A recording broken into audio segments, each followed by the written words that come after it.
quand on est triste, qu'on a besoin de louer le Seigneur.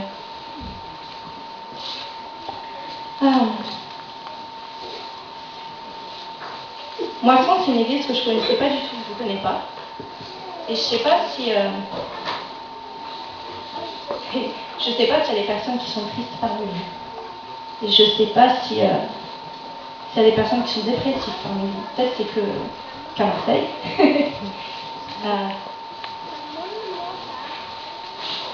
Simplement, je veux vraiment parler à ceux qui sont dans un moment difficile, de tristesse et de lutte.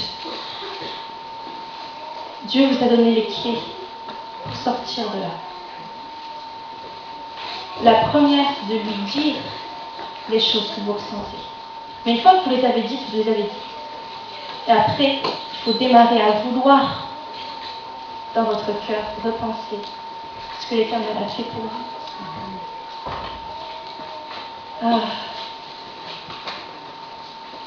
Il y a quelque chose qui est difficile à dire et difficile à entendre. Mais je vais le dire quand même parce que c'est important. Refuser de rentrer dans ce temps avec le Seigneur, le temps où on rit et où on danse, et décider de rester dans ce moment dur. Si vous l'avez fait, comme je l'ai fait, avant de rentrer dans le moment plus facile, et que ça coule plus facilement, il va falloir demander pardon. Et c'est dur à entendre. Mais au bout d'un moment, quand on souffre, tout le monde nous plaint et on finit par aimer que tout le monde nous plaint, alors on continue de se plaindre. Et c'est pas comme ça qu'on s'en sort. Donc si vous êtes dans ce moment-là, je ne dis pas si vous n'avez jamais présenté votre douleur à l'Éternel. Si vous n'avez jamais présenté votre douleur à l'Éternel, présentez-lui, il va la prendre et il va en faire quelque chose, il va faire briller sa gloire en vous. Mais si vous avez donné votre temps difficile à l'Éternel et que vous avez décidé de rester dans ce temps-là difficile parce que c'est sympa quand les gens vous plaignent, il y a peut-être besoin de demander pardon et de commencer à bouger. Je ne vous parle pas que de l'esprit, on n'est pas que esprit. Sinon, il nous aurait mis que des trucs... on serait déjà esprit, on passerait à travers les murs, c'est cool. Mais il nous a mis ce corps. Et il faut qu'on apprenne à bouger avec. À bouger avec le Seigneur. Pas que pour se déplacer d'un endroit à un autre. Ce qu'on va faire maintenant, c'est qu'on va rentrer dans un moment de louange. Et vraiment, que ce moment-là, ça puisse être un moment où vous déversez votre souffrance devant l'Éternel et où vous décidez de rentrer dans un temps de danse avec lui, dans un temps de mouvement avec lui. Remettez-vous à bouger pour le Seigneur. On va rentrer dans ce moment de louange, et ce que je vais vous demander, c'est de vous lever, tout le monde. Ceux qui souffrent se lèvent pour proclamer qu'ils vont sortir de là. Et ceux qui ne souffrent pas se lèvent pour les accompagner, pour les soutenir dans ce moment. Parce que c'est dur. C'est très difficile. Je demandais à ceux qui ont participé à l'atelier d'hier danse de venir. Et je vais simplement commencer à danser une danse très simple. Et je vais le danser une première fois. Et après vous nous accompagnerez. C'est vraiment déjà très simple, c'est juste pour déposer devant l'Éternel que j'ai ce corps-là, Seigneur. Peut-être que pour l'instant je ne sais pas m'en servir, mais bon sang, je veux vouloir m'en servir parce que je veux rentrer dans cette dimension corps et esprit et te louer avec tout ce que je suis.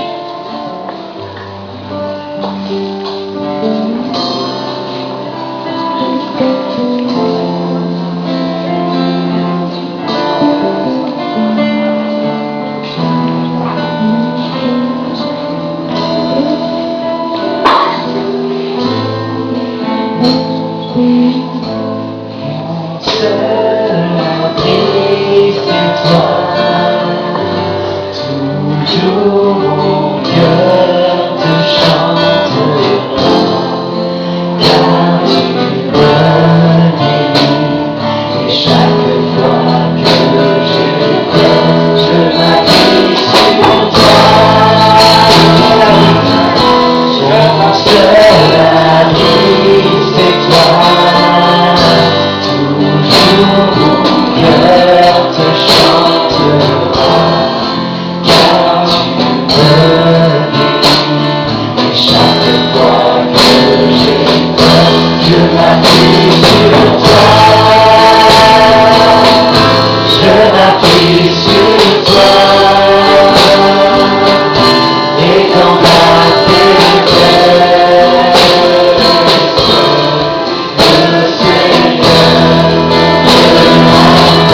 Chantez-le. Le Seigneur me rend fort. Le Seigneur me rend fort. Dites-le avec moi. Le Seigneur me rend fort. Alléluia. Qui rend fort. Qui me rend fort avec lui. On va continuer dans la louange. Et vraiment, je vous demande de laisser la liberté s'exprimer. Si vous avez envie de sauter, sautez. Si vous avez envie de tomber par terre, tombez par terre. Si vous avez envie d'être assis, asseyez-vous. Si vous avez envie de partir, partez. Mais vous allez